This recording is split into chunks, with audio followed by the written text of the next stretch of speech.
título da minha palestra, como já foi dito, né, algumas observações sobre problemas íntegro-diferenciais. Esse é um trabalho que foi feito em colaboração com os professores Claudiano Alves, da Universidade Federal de Campina Grande, e o professor Francisco Júlio Sobreira, também da Universidade Federal de Campina Grande. Tá?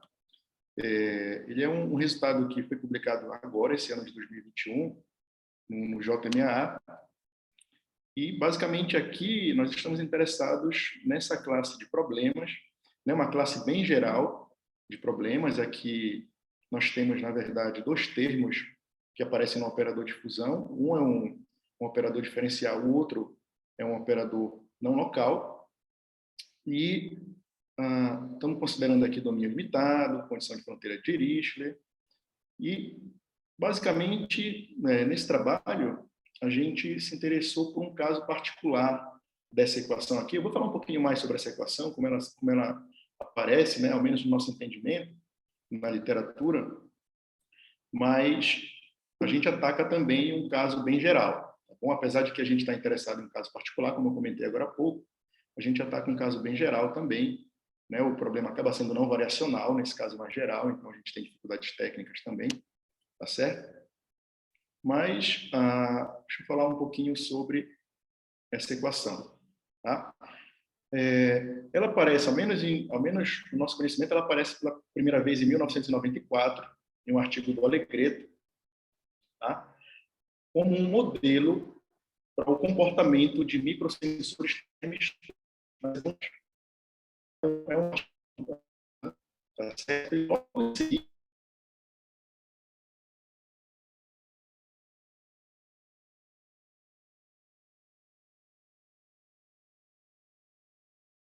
Aqui no Proceedings of Royal Society of Edinburgh, e eles estudam esse mesmo problema que eu apresentei aqui em cima, tá? E estão interessados principalmente no caso em que a f depende só de x, a não linearidade depende só de x, no caso linear, né? E como a gente vai ver ao longo dessa palestra, esse tipo de problema ele não possui um princípio de máximo geral, né? Mesmo que o lado direito da equação seja não negativo, a gente vê que, dependendo do tamanho desse parâmetro eta que aparece aqui na equação, pode ser que as soluções mudem de sinal, e isso é o que traz, eu diria, uma complexidade maior para o conjunto de soluções do problema e um interesse matemático maior para essa classe de problemas. O interessante do trabalho aqui do Alegreto e Barabanova, de 1996, é que eles conseguem mostrar que se eta for suficientemente pequeno, então existe um princípio de máximo para essa equação. Quer dizer, se o lado direito for não negativo, você consegue mostrar que a solução vai ser positiva.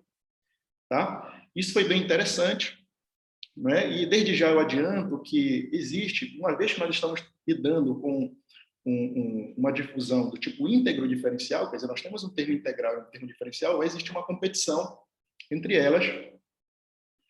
E o tamanho do eta influencia por quê? Porque se eta é suficientemente pequeno, a gente vê que a influência do termo diferencial vai começar a ser maior do que a influência do termo integral. E, portanto, o conjunto de soluções ele começa a se aproximar. O comportamento do conjunto de soluções do problema íntegro diferencial se aproxima do comportamento do conjunto de soluções como se eu tivesse apenas o operador diferencial. E aí, o princípio do máximo começa a aparecer algumas outras semelhanças, por exemplo, unicidade de solução, em alguns casos. Mas, quando eta é grande, a gente já percebe a não existência de um princípio do máximo, né? Porque as soluções começam a mudar de sinal. Isso fica evidente, por exemplo, quando a gente considera esse caso simples aqui, ó, unidimensional, é um caso particular daquela equação geral que eu apresentei ali acima, e esse exemplo aqui ele foi apresentado no artigo do Alegreto e Barabanova de 1996, e ele tem um interesse, eu diria, teórico aqui no estudo dessa classe de equações. Por quê? Porque as propriedades qualitativas da solução desse problema aqui de segunda ordem, né, unidimensional, vai nos dar indícios do que nós devemos esperar, por exemplo, em dimensões maiores, né, do comportamento das soluções. Isso foi fundamental, isso foi crucial na estratégia adotada nesse artigo, em colaboração com o professor Claudiano e com o professor Francisco Júlio. tá bom? Vamos considerar, então, essa equação que aparece em 2, né? A gente tem aí o intervalo limitado, 0, 1. A gente pode resolver explicitamente essa equação, por exemplo, você chama de R essa integral aqui, né? Então, você não tem mais um termo integral aparecendo, se você chama isso de R. Você pode resolver explicitamente essa equação. Claro, a solução vai estar em função de R. Aí, quando você encontra a solução em função de R, você diz o seguinte, olha, então, a integral de 0 a 1 dessa solução tem que ser igual a R, para que você possa recuperar a solução da equação. Então, procedendo dessa forma, você acaba encontrando o valor de R e você, então, tem uma solução explícita para essa EDO. O interessante é que a solução é única, nesse caso, tá legal? E fica claro algumas coisas logo de cara quando a gente olha para a expressão dessa solução. Primeiro é que ela é dada por duas parcelas. Essa daqui é uma parcela que é sempre positiva, uma vez que x está entre 0 e 1, então πx vai variar de 0 a π, o seno é positivo, né, nesse intervalo. E essa parcela aqui, no intervalo 0 a 1, vai ser negativa. Então, o que acontece? O que fica claro é que quando eta é pequeno o suficiente, essa solução é estritamente positiva. Né? Para eta suficientemente pequena, a solução é positiva. Nota que o lado direito dessa equação é não negativo, pelo mesmo motivo que eu falei agora há pouco. Né? Se x está entre 0 e 1, πx está entre 0 e π, o seno fica positivo. Então, para eta suficientemente pequeno, a gente tem que o eta é positiva. Entretanto, quando eta é muito grande, o que acontece é que próximo aos extremos do intervalo, próximo dos pontos 0 e 1, a função u de eta vai ficando negativa, né? Porque essa parcela vence essa parcela positiva. Nota que quando x está próximo de 0 e 1, πx está próximo de 0 e π, o seno vai ficando vai se anulando. Então, isso aqui vai ficando pequeno, tá bom? De modo que, para eta suficientemente grande, próximo de 0 e 1, essa coisa aqui, essa solução fica negativa, mesmo o lado direito sendo não negativo. Então, a gente já começa a perceber, no caso unidimensional, a não existência de um princípio de máximo geral aqui para esse problema. Mas a coisa pode ser feita de forma mais exata, quer dizer, a gente pode, por estar em dimensão 1, a gente tem algumas informações mais interessantes. Essas informações elas foram dadas no artigo do Alegreto e Barabanova. Por exemplo, olha o que eles observaram, que quando você calcula a solução meio, independente de quem seja o eta, se ele é pequeno ou se ele é grande, a solução é sempre positiva quando aplicada no meio. Então, isso traz já para a gente a seguinte informação, olha, o de eta nunca vai ser não negativa, né? Porque a gente pode ter essa impressão, ela começa para eta pequeno positiva, quando eta vai crescendo, ela vai ficando negativa próximo aos extremos, então é de se esperar que ela fique não negativa em algum momento para eta próximo do infinito. Só que isso não acontece. A solução nunca fica não negativa, ela sempre vai, no caso, ou ser não negativa, né? Ela nunca fica não positiva, desculpa, né? A solução nunca fica não positiva. Ou ela vai ser não negativa ou ela vai mudar de sinal. Né? É isso que essa primeira observação diz para a gente. A segunda é que eles conseguiram calcular de forma exata o eta que faz com que a coisa vire, né? Que a forma como se comporta a solução mude, o sinal da solução mude. Por exemplo, para eta entre 0 e esse número aqui, a solução é estritamente positiva. A gente percebe que, inclusive, tem um lema de Hopf aqui, valendo, né? Porque a derivada normal chega negativa na fronteira. A gente vê que ela começa crescendo aqui no 0 e decrescendo aqui no 1. Então, a derivada normal chega negativa na fronteira. A gente tem um lema de Hopf aqui também. Agora, quando eta é exatamente esse valor, olha o que começa a mudar. A solução continua positiva, mas a derivada normal é nula na fronteira. Tá certo? Então, o que acontece, na verdade, é que a gente tem aqui que, nesse caso específico, para eta, tendo esse valor, a solução satisfaz tanto a condição de Dirichlet quanto a condição de Neumann na fronteira. Né? Quer dizer, então, esse tipo de comportamento caracteriza, por exemplo, a falha do princípio do máximo já. Né? Essa coisa de uma dupla condição de Neumann e Dirichlet na fronteira já evidencia uma falha no princípio do máximo. Isso fica ainda mais claro aqui, quando eta é maior que esse valor, porque aí a gente já percebe que a derivada na fronteira é positiva, a derivada normal.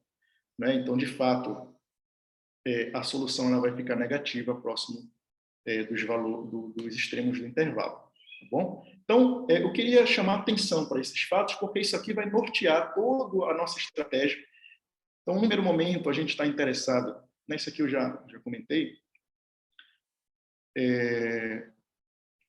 uma outra forma, né, simples da gente evidenciar, sem precisar recorrer a um exemplo particular, que para essa classe de operadores, claro, ainda no caso unidimensional, que para essa classe de operadores falha o princípio do máximo, é a gente fixar uma função de classe C2 que se anule nos extremos e cuja integral, né,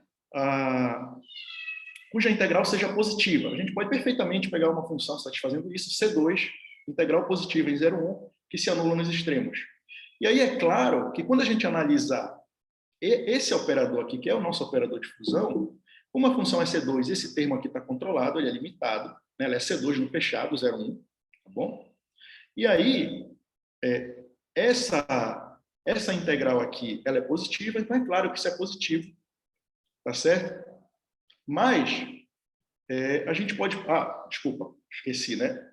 Se anula na fronteira C2, integral positiva e que muda de sinal. A gente pode pegar uma função satisfazendo isso, e se eta for suficientemente grande, o operador vai ser positivo, mas a função foi tomada mudando de sinal, então não tem um princípio de máximo, de fato, esses operadores. Tá bom? Ok. Outras dificuldades técnicas, dificuldades matemáticas que tornam essa classe de problemas interessante é que a gente sabe que quando eta é igual a zero, por exemplo, a gente recai no operador laplaciano. Né? E aí, por exemplo, se do lado direito, a gente tem o que a gente vai fazer agora, considera uma potência sublinear, por exemplo, a gente poderia utilizar método de subsupersolução, né? Por exemplo, para atacar o problema, mas aqui a gente percebe que quando eta é estritamente positivo, os métodos de subsupersolução tendem a falhar aqui, quer dizer, a gente não pode mais garantir que os métodos de subsupersolução vão funcionar. Por exemplo, se a gente considera o método de subsupersolução, eu estou considerando aqui do livro do Struve, né? Ele não funciona. Por quê? Porque se a gente pega uma constante positiva suficientemente grande para ser a supersolução e o zero para ser a subsolução, nota que isso é possível de ser feito, porque quando a gente olha lá para o nosso operador, quando nós olhamos para o operador, vamos olhar aqui, caso geral, tá? Desculpa, está aqui embaixo. Vamos olhar aqui para esse caso. A derivada, considerando o m, né, uma constante positiva, aqui vai dar zero, aqui eu vou ficar com eta vezes m, tá certo? E é claro que o que vai acontecer aqui? Esse lado vai ficar... desculpa.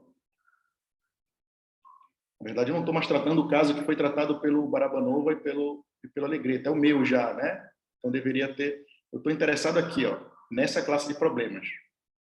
Então, a essa classe de problemas, eu não posso, por exemplo, utilizar o método de subsupersolução, porque se eu considero m uma constante positiva, desse lado aqui, o laplaciano se anula, eu vou ficar com eta vezes m, né, vezes a medida do ômega.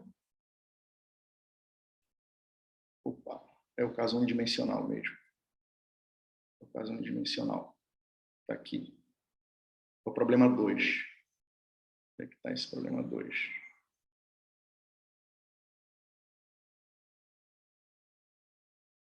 Era esse mesmo aqui, desculpa, tá? Esse que estava tratando já do outro. Nesse caso, eu fico com uma constante positiva. Nota que o seno está entre menos 1 e 1. Então, como eu vou ficar do lado esquerdo com eta vezes m, para eta suficientemente grande, isso aqui já é maior que 1. Então, eu vou ter uma supersolução para uma constante suficientemente grande. Tá? O zero também, ele vai anular esse lado aqui, o lado esquerdo. E é claro que o seno é positivo no intervalo 0, 1. Então, o zero vai ser uma subsolução. E estão ordenadas, né? O zero e o n. Tá bom? Entretanto,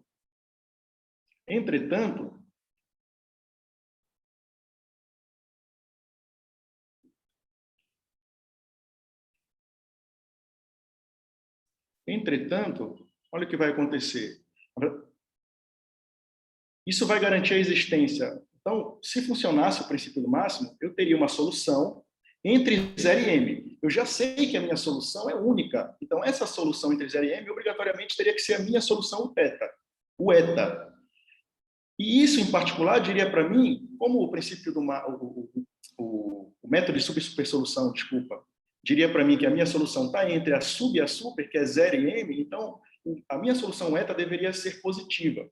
Só que isso não acontece porque, como nós vimos, para eta suficientemente grande, a solução fica negativa. Então, a conclusão aqui é que o princípio o método de sub-supersolução do Struve não funciona nesse caso. Então, eu queria só chamar a atenção para esse fato, que essa é uma das dificuldades técnicas que nós temos aqui, para atacar essa classe de problemas quando eta é positivo, quer dizer, quando eu tenho um operador de fusão do tipo íntegro diferencial, tá bom? Então, sem mais delongas, eu já vou passar para o problema que nós consideramos, A gente está interessado nesse caso particular aqui, tá bom? Aqui a gente está tomando a parte positiva exatamente para evidenciar que mesmo quando o caso, o lado direito é não negativo, a gente ainda assim tem soluções mudando de sinal, que é a que a gente vai ver agora, tá certo? Eta aqui para nós é uma constante positiva, alfa está entre 0 e 1, tá? Esse caso ainda não tinha sido atacado, Como eu disse no artigo do Alegreto e Barabanova, eles consideram o problema linear e estudam o problema de alto valor também, tá? Bom, esse vai ser o funcional associado ao problema, a gente consegue mostrar sem dificuldade que ele é um funcional de classe C1, É o termo diferente que aparece aqui, é o quadrado da integral, tá legal? É isso aqui que traz problema para a gente. E vamos lá, o nosso primeiro resultado é esse, com relação ao caso sublinear, que para qualquer eta positiva a gente garante a existência de solução não trivial, inicialmente. E aqui não tem mistério, a gente usa minimização, mostra que o funcional é limitado inferiormente, coercivo, fracamente semicontínuo, então tem solução. O importante aqui é essa estimativa em 4, porque a gente mostra, então, que ele tem um ponto de mínimo, que é ponto crítico, ponto de mínimo global, que é ponto crítico, e a gente consegue obter essa estimativa que não, com uma constante C positiva que não depende de eta. Isso vai ser importantíssimo ao longo de todo o nosso argumento aqui. Quer dizer, qualquer que seja o eta positivo, essa solução que existe, que é um mínimo global, a energia dela é menor ou igual que uma constante negativa que não depende de eta. Então, isso aqui é uma desigualdade uniforme em eta, tá bom? E aqui está a ideia da conta, Na verdade, a gente, para fazer com que essa constante não dependa de eta, a gente pega uma função de média nula lá em H01, que vai acabar anulando aquele termo onde o eta aparece, e aí a gente consegue mostrar a existência desse C. Ok. Aqui, bom, aí então começam algumas observações, Então, a gente já tendo aquela ideia do que acontecia no caso unidimensional do seno, a gente começou, então, a tentar provar propriedades qualitativas da nossa solução, que é o mínimo global, e concluímos algumas coisas. Por exemplo, assim como acontece no caso unidimensional, nós fomos capazes de provar que, nesse nosso caso aqui, com n maior ou igual que 1, sublinear, a parte positiva da solução é sempre diferente de zero. Ou seja, ela nunca vai ficar menor ou igual que zero, assim como aconteceu no caso lá do exemplo do Alegreto e do Barabanova. E a ideia não é muito complicada, A gente supõe que para algum eta, a parte positiva é nula. Então, como a gente já sabe que o eta é um ponto crítico do nosso funcional, a gente usa essa igualdade aqui para concluir isso, Quer dizer, como o lado direito da equação aparece a parte positiva, se ela for nula, a gente anula o lado direito. Por outro lado, esse é não negativo. A gente acaba mostrando que a norma vai ser zero e, portanto, o eta vai ser zero. Mas isso é uma contradição porque a gente já provou que o eta era uma solução não trivial lá em cima. Tá bom? Ou seja, a solução que nós encontramos lá, que a princípio nós sabíamos apenas que era não trivial, agora nós estamos mostrando que ela nunca vai ser menor ou igual que zero. Não existe um eta que faz com que ela fique menor ou igual que zero. A parte positiva ela é sempre não trivial também. Ok. Esse outro fato aqui vai ser importante, Ele diz para a gente que Essa família de aplicações UETA, ela é limitada em H01, tá bom? Novamente, aqui, o fato de que o ETA é ponto crítico do funcional é importante, e a gente conseguiu isso também porque a gente está no caso sublinear, então a gente tem essa estimativa, prova a limitação em H01 dessa família de soluções UETA, e aqui, outra coisa que vai ser interessante para a gente, né, é que a integral, até agora nós sabemos apenas que o ETA é sempre, ou ela vai mudar de sinal, ou ela vai ser estritamente positiva. Porque a parte positiva dela é sempre não trivial, né? Então, ou ela muda de sinal, ou ela é estritamente positiva. Só que, mesmo que ela mude de sinal, isso aqui está dizendo para a gente que a parte negativa dela pode ser, digamos assim, muito grande. Por quê? Porque a integral da nossa solução sempre vai ser não negativa, né? Então, isso aqui é interessante, tá? E a ideia é simples, né? A gente toma essa função E, que é a única solução desse problema, que é estritamente positiva, é uma solução clássica, e aí a gente escolhe lá na função, lá na definição de solução fraca lá do nosso problema, a gente escolhe como função teste o E, né? Usando o fato de que E é a solução desse problema, a gente consegue garantir que a integral do gradiente ueta, gradiente E, coincide com a integral de ueta, porque E é a solução desse problema. E aí a gente consegue colocar a integral de ueta em evidência e obtém essa igualdade. Nota, do lado direito, isso é não negativo, né? Porque E é positiva, aqui a gente tem a parte positiva, e por outro lado, isso aqui também é positivo. Logo, se esse produto é não negativo, a única conclusão que nós tiramos é que a integral de ueta é não negativa, tá? Então, foram algumas informações qualitativas acerca da nossa solução, que a princípio nós sabíamos apenas que era não trivial, tá? Essas informações vão ser fundamentais para a gente provar os nossos principais resultados, que é o primeiro é esse teorema, que se eta for suficientemente grande, então, aqui também a gente é capaz de mostrar que a solução muda de sinal, como a Alegreto e Barabanova fizeram no caso unidimensional, lá naquele exemplo que eu mostrei para vocês no início da apresentação. Tá bom? Como que a gente faz isso? Bom, a gente vai mostrar então, eu já mostrei que a parte positiva é sempre não nula, basta mostrar que a parte negativa também é sempre não nula, tá certo? Claro, quando o eta é suficientemente grande. O que a gente faz? A ideia é supor por contradição que a parte que a gente consegue uma subsequência, né, eta j indo para infinito, tal que a U de eta j é não negativa para todo j, tá bom? Quando a gente supõe isso, a gente é capaz de mostrar que essa integral aqui não vai para zero quando o j vai para infinito. E a ideia é, suponha que essa integral fosse para zero.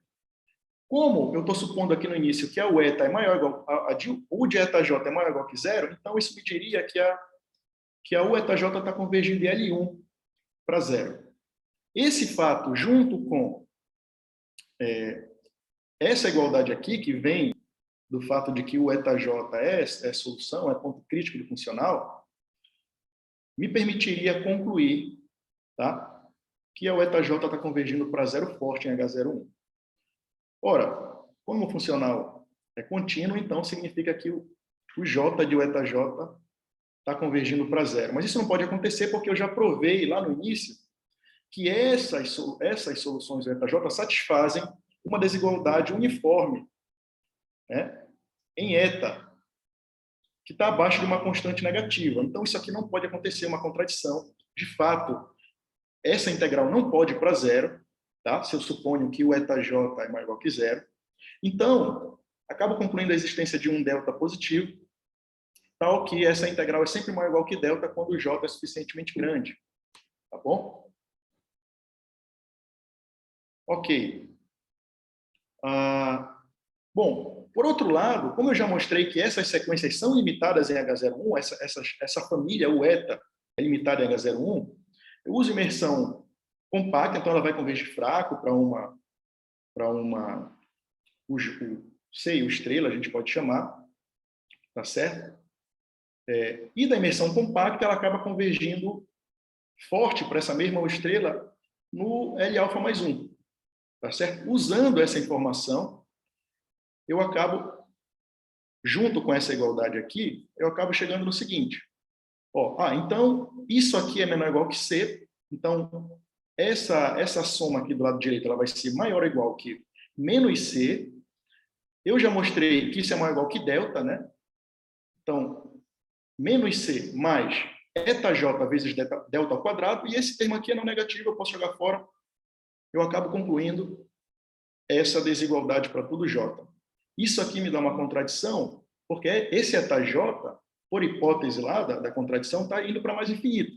Por outro lado, C não depende de eta J. Isso aqui é uma contradição. Eu não posso ter essa desigualdade e, portanto, eu concluo que, de fato, a parte negativa, né, para eta suficientemente grande, vai ser sempre não trivial. E eu acabo provando o meu teorema 1, porque já tinha mostrado que a parte positiva é sempre não trivial, qualquer que seja o eta. Tá legal? Portanto, mostramos que para eta grande, de fato, aquela solução ela muda de sinal. Agora, o interessante é que quando o eta é pequeno, a gente tinha visto lá no exemplo do Allegretti e Barabanova, que a solução era estritamente positiva, e a gente consegue mostrar isso aqui também. Né? Para eta pequeno, a solução vai ser positiva. E a ideia é essa, né? A gente pega aí uma sequência qualquer, eta n, convergindo para zero, tá bom? Aí eu vou chamar de UN as soluções associadas a essa sequência eta n, tá legal? Então, cada UN satisfaz essa igualdade em 9. Como eu já tinha mostrado que o eta é uma família limitada em H01, então converge fraco para um U estrela, assim como a parte positiva também converge fraco para a parte positiva do estrela. E aí, olha o que é legal. O legal é que... vamos ver. Uma vez que o eta J está indo, o eta N está indo para zero, e o eta N ele está exatamente multiplicando a integral, essa parte aqui, ó, e eu já sei que isso é limitado, que essa parte aqui é limitada, então essa parcela acaba indo para zero quando n tende a infinito. Ou seja, esse limite aqui, fraco, que a gente sabe que existe lá do lema 2, ele, na verdade, vai ser solução desse problema aqui, que não envolve a parte integral do operador de fusão. Quer dizer, eu acabo concluindo que o limite fraco, lá da minha sequência UN, vai ser solução aqui desse problema sublinear envolvendo o Laplaciano somente. A questão é, ele poderia ser a solução trivial, poderia ser o zero. Só que isso não vai acontecer novamente devido àquela estimativa uniforme que eu falei no início, que seria muito importante, porque aí quando eu passo o limite, né, e usando o fato de que o funcional é fracamente semicontínuo inferiormente também, para a gente garantir que J aplicado em U estrela vai ficar menor ou igual que o limite inferior do J aplicado em U eta, né, e a gente sabe que o J aplicado em U eta é menor ou igual que menos C, eu obtenho que a energia de U estrela é negativa. Ou seja, isso aqui é de fato uma solução não trivial do problema sublinear envolvendo apenas o operador laplaciano e, portanto, utilizando, né, resultados clássicos, a gente sabe que essa solução a gente consegue mostrar que ela é C1 beta, né, para beta entre 0 e 1, estritamente positiva, derivada normal negativa na fronteira, tá bom? E também utilizando argumentos de regularidade, a gente acaba mostrando o seguinte: como o N é limitada, como eu já tinha mostrado que o N é limitado em H01, ela vai acabar sendo limitada em C1 beta. Né? Ela vai acabar sendo limitada em C1 beta. Por outro lado, quando eu voltar lá na definição de solução fraca, escolher a função teste como sendo V igual ao N, depois como sendo o limite fraco, eu vou acabar concluindo a convergência forte em H01 da minha UN para U estrela, tá bom? Aí, isso, junto com o fato de que a UN é limitada em C1 beta, e C1 beta está imerso compactamente em C1, eu acabo concluindo que a UN converge forte para U estrela em C1. Né? O limite não poderia ser diferente, uma vez que ela está convergindo forte em H01 para U estrela. Tá bom? Como isso acontece, e eu já sei que a U estrela é estritamente positiva e a derivada normal é negativa, eu acabo mostrando, então, que a minha sequência para N suficientemente grande, ela vai ser positiva. Tá certo? Então, moral da história. Eu acabei mostrando que qualquer sequência eta-n que eu tomar convergindo para zero, ao n correspondente, para n suficientemente grande, é positiva. Então, isso me diz já que se eta é suficientemente pequeno, a solução do meu problema é estritamente positiva. Tá bom? Então, basicamente, esses foram os nossos resultados para o caso sublinear. Né? A gente meio que comprovou que as coisas que estavam sendo observadas no problema unidimensional, elas ainda ocorriam aqui, no caso geral, digamos assim. E a gente estudou também o caso superlinear, né? Quando a potência já é maior que 1. Né? Nesse caso aqui, a gente já atacou via passo da montanha. A gente primeiro mostra via passo da montanha existência de solução não trivial, novamente, para qualquer eta positivo. E aí, aqui no passo da montanha, vem aquela coisa que é fundamental. A gente mostra que aquela constante positiva lá da primeira geometria do passo da montanha, que ela limita inferiormente o valor crítico do passo da montanha, ela vai ser independente de eta também. Isso vai ser aqui. Essa desigualdade 17 vai fazer, para o caso superlinear, o papel que a desigualdade que eu mencionei ainda há pouco fazia para o caso sublinear. Aqui a gente vai conseguir provar os nossos resultados envolvendo o sinal das soluções devido a essa desigualdade que é uniforme em eta. Tá bom? Por exemplo, aqui já foi necessário a gente mostrar que a família de valores críticos ela é limitada. Né? Novamente, a gente pega uma função que tem média nula, usa a definição do valor minimax, e a gente consegue... bom, não vou me alongar mais, só chamar atenção para o fato de que quando eta é grande, a gente prova aqui também a existência de solução mudando de sinal, e quando eta é pequeno, a gente mostra que a solução é positiva, tá? No caso superlinear, e fica aí uma questão em aberto, que eu finalizo aqui, que é exatamente o seguinte, a gente mostrou que esse conjunto aqui, ó, dos etas positivos, tal que a solução eta é positiva, ele é não vazio. Porque a gente viu que para eta pequeno, etas pequenos estão nesse conjunto. Por outro lado, o conjunto dos etas positivos, tal que a solução muda de sinal, a solução eta, ele também é não vazio, porque para eta grande, ele está nesse conjunto. E mais, a gente tem essa desigualdade. A questão é, essa desigualdade é estrita? Existe a igualdade? Isso é um problema em aberto, tá bom? A gente conjectura que eles são iguais, assim como aconteceu lá no caso unidimensional, né? Eles mostraram, e que nesse caso em que eles são iguais, acontece aquilo, que a derivada normal na fronteira, ela é zero, tá bom? Não fomos capazes de provar isso, aqui é algo para um trabalho futuro. Estudamos casos mais gerais, tá? Mas eu fico por aqui, peço desculpa por ter ultrapassado o tempo, né? Obrigado pela atenção.